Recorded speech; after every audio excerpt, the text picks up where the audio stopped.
छात्रों, हम लोग पद्यांश में पद पढ़ रहे थे। सूरदास का पद, इसमें हम लोगों ने 2 पद कंप्लीट कर लिया था। तीसरा पद देखते हैं।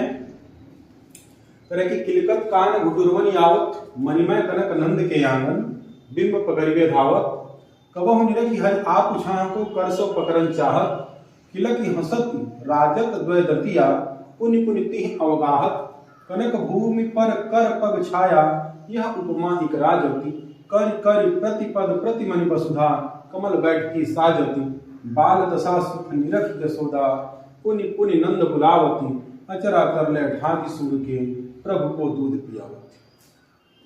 इस पद में सूरदास जी ने श्री कृष्ण के बाल मनोवृत्तियों का बहुत ही मनोहारी वर्णन किया है। यहाँ पे वात्सल्य रस का बहुत ही अनूठा प्रयोग इसमें किया है सूरदास जी ने। इसका भी संदर्भ वही होगा जो पहले हम लोगों ने देखा है, जो 2 पदों में देखा है। रेखांकित अंश की व्याख्या सीधे सीधे हम देखते हैं। तो रेखांकित अंश जहां पे होगा वहां पे आप लोग देख लीजिएगा। आप लोगों को पूरे पद की व्याख्या में बता दे रहा हूं। किलकत कान घुटुरवन यावत, किलकत मतलब किलकारी मारते हैं। कान मतलब काना, घुटुरवन मतलब घुटनों के बल, आवत मतलब आ रहे हैं। कान्हा यानी कि श्री कृष्ण घुटनों के बल किलकारी मारते हुए आ रहे हैं। कहाँ पे? तो मणिमय कनक नंद के आंगन, बिंब पकड़िवे धाव। मणिमय कनक, मणियों से भरा हुआ नंद का आंगन है। हीरा जवाहरात रत्नों से भरा हुआ नंद के आंगन में जब उन मणियों के अंदर उनका जो प्रतिबिंब दिखाई देता है, उनको उस बिंब पकड़िवे धाव, उस बिंब को, उस प्रतिछाया को अपने पकड़ने के लिए वो दौड़ रहे हैं। जब उनकी छाया उन मड़ियों में पड़ रही है तो उसको देख करके उसको पकड़ने के लिए वो दौड़ रहे हैं। कबहु निरखि हरि आप उछाह को कर सो पकड़न चाह। कभी कभी निरख मतलब देख करके, हरि मतलब श्री कृष्ण, आप उछाह अपने आप के छाया की प्रतिबिंब को, अपने छाया को देख करके वो कर सो पकड़न चाहत, कर मतलब हाथ से पकड़न चाहत, पकड़ लेना चाहते हैं।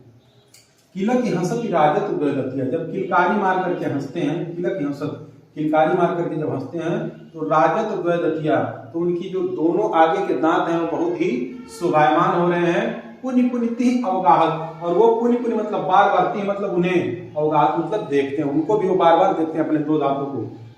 दांतों का भी प्रतिबिंब उसमें पड़ रहा होगा तो अपने 2 दांतों को उसमें देखना चाह रहे हैं। कनक भूमि पर कर पग छाया, यह उपमा इक राजत, करि करि प्रतिपद प्रतिमनि वसुधा, कमल बैठती साजत। करे कि कनक भूमि, उस स्वर्ण भूमि पर कर पग छाया, उनके हाथ और पैरों की छाया, कर मतलब हाथ, पग मतलब पैर, हाथ और पैरों की छाया ऐसे पड़ रही है जैसे मानो कि वसुधा यानी कि धरती ने प्रत्येक मणियों में उनके बैठने के लिए कमल का आसन, कमल बैठ की साजत, कमल का बैठ की मतलब आसन, साजत मतलब सजा दिया हो। उनके हाथ और पैरों की छाया प्रत्येक मणियों में ऐसे पड़ रही है जैसे कमलवत हाथ और पैर उनके ऐसे पड़ रही है। वो उपमा इतनी सुंदर लग रही है, इतनी अच्छी लग रही है जैसे मानो कि वसुधा यानी कि पृथ्वी उन मणियों के अंदर जो उनकी छाया पड़ रही है उसके रूप में कमल का आसन सजा करके बैठी हो। बाल दशा सुख निरखि जसोदा, बाल दशा, बाल दशा का जो सुख है उसको देख करके, निरख मतलब देख करके जसोदा पुनि पुनि नंद बुला, बार बार नंद जी को बुला रही हैं।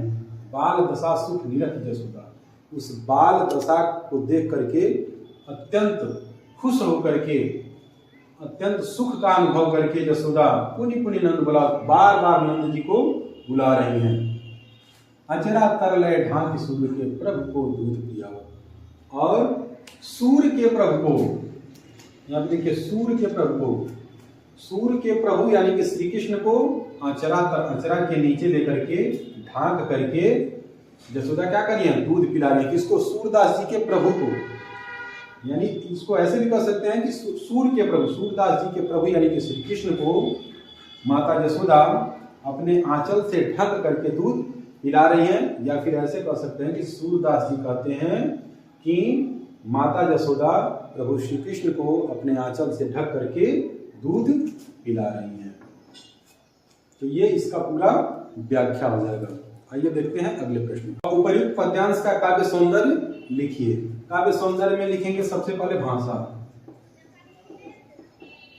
क्या हो जाएगा, ब्रज हो जाएगी। शैली क्या हो जाएगी, मुक्तक। ठीक है। गुण कौन हो जाएगा, प्रसाद और माधुरी। प्रसाद और माधुरी गुण हो जाएगा। रस कौन हो जाएगा, वात्सल्य। रस हो जाएगा वात्सल्य। तो ये उपयुक्त पद्यांश का काव्य सौंदर्य हो जाएगा। इतना। आइए अगला प्रश्न देखते हैं। देखिए अगला जो प्रश्न है, किलकत कान घुटुरवनि आवत में कौन सा अलंकार है। तो आप लोग देख रहे हैं कि किलकत कान घुटुरवनि, किलकत कान में क वर्ण की आवृत्ति हो रही है। तो क वर्ण की आवृत्ति होने से क्या हो जाएगा,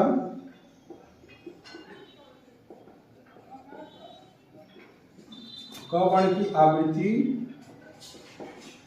होने से अनुप्रास अलंकार हो जाएगा।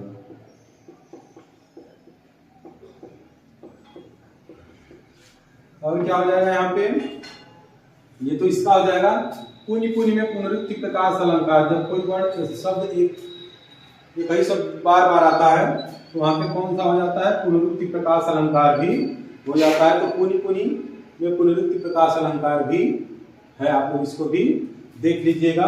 एक प्रश्न इसमें और बन रहा था कि प्रस्तुत पद में सूरदास जी ने किनके बाल मनोवृत्तियों का वर्णन किया है। तो सीधी सीधी बात है श्री कृष्ण के। तो आप लोग लिख देंगे कि प्रस्तुत पद में सूरदास जी ने श्री कृष्ण के बाल मनोवृत्तियों का वर्णन किया है। तो इस तरीके से इसका ये तीसरा पद भी कंप्लीट हो गया और अगले पद को हम लोग देखेंगे अगले वीडियो में। तब तक के लिए बस इतना ही।